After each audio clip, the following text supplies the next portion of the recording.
عن سلمان بن عامر رضی اللہ تعالی عنہ قال قال رسول اللہ صلی اللہ علیہ وسلم اذا افطر احدکم فلیفطر علی تمر فإنه برکہ فإن لم یجد فلیفطر علی ماء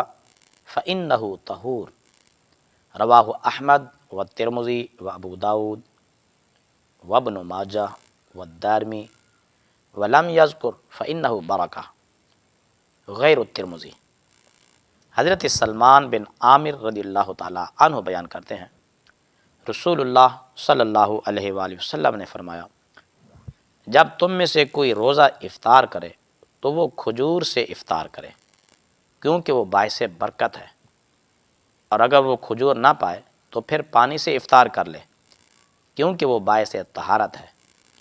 اس حدیث پاک کو امام احمد، امام ترمذی، امام ابو داود اور امام دارمی نے روایت کیا، لیکن انہوں نے یہ نہیں کہا کہ وہ باعث برکت ہے، یہ صرف امام ترمذی کے الفاظ ہیں۔